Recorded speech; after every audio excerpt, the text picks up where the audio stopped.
Welcome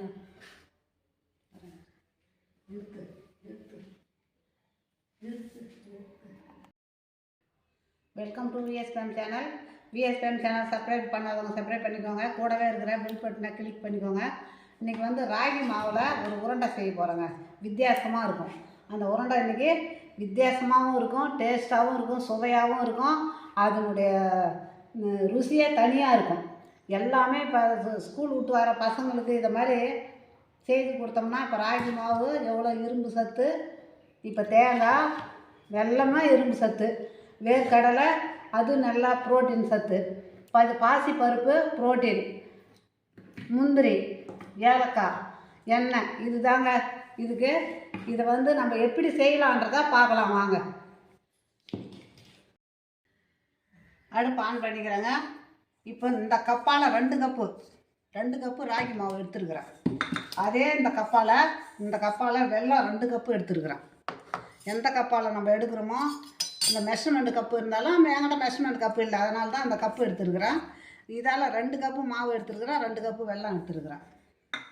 அதே மாதிரி 100 வேர்க்கடலை, தேங்காய், ஒரு மூடி தேங்காயை அப்படியே சின்ன சின்னதாக அரிஞ்சு வச்சுருக்குற பாருங்கள். வாயில் போட்டால் அங்கே ஒன்று இங்கே ஒன்று மென்று சாப்பிட இனிப்பில் அப்படியே ருசியாக இருக்கும்.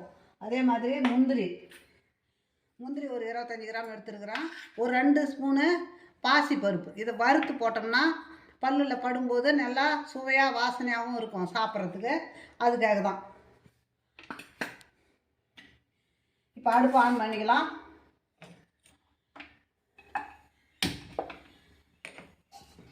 இப்போ ராகி மாவை போட்டு வறுத்துக்கலாம் லேசாக.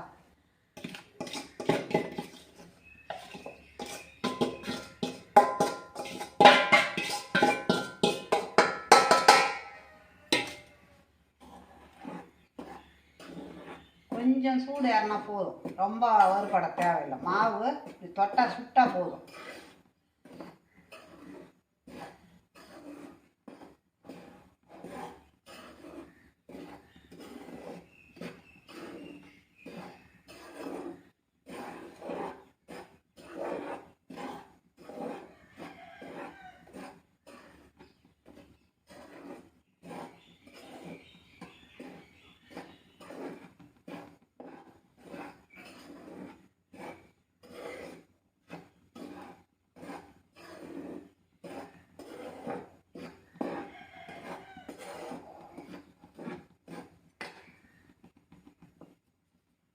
மாவு சூடு ஏறின உடனே நம்ம நிறுத்திடலாம்.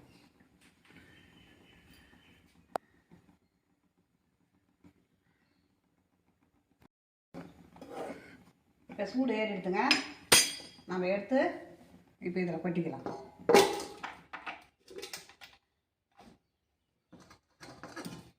சூடு ஏறினா போதும், வேறு வந்து அதிகமாக வறுக்க தேவையில்லை. மாவு கை பொறுத்து இருந்தால் போதும்.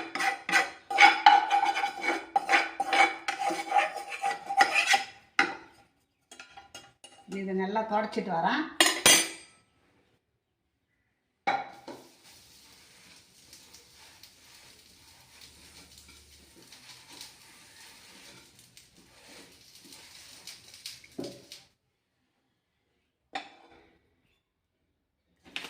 இப்போ தொடச்சாச்சு.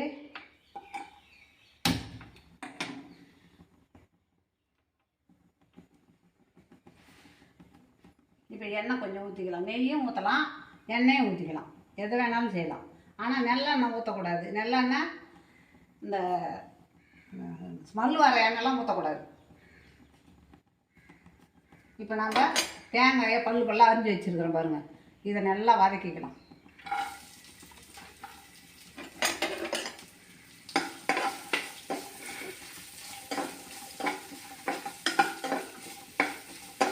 நல்லா செவர வருங்க.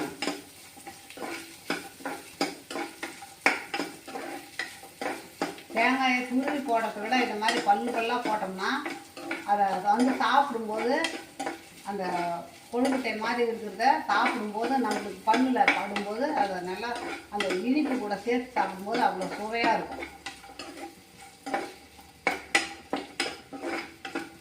தேங்காய், இந்த பாசி பருப்பு, வேர்க்கடலை இதெல்லாம் சேர்த்து சாப்பிடும்போது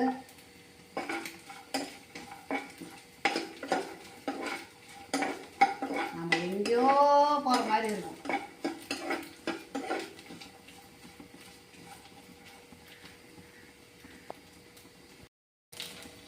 வதங்கிட்டுங்க.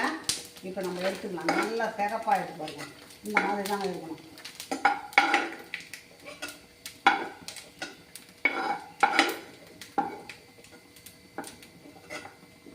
இப்போ நம்ம பாசி பருப்பு அதில் வறுத்துக்கலாம். ஒரு 2 ஸ்பூன் தான், அதிகம் இல்லை.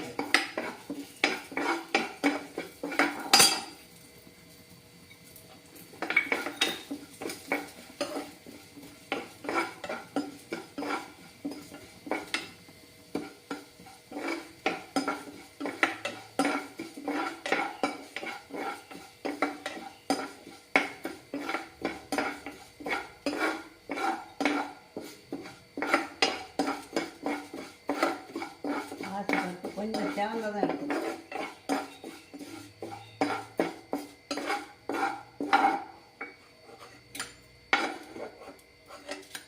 நல்லா வறுத்துட்டு பாருங்க.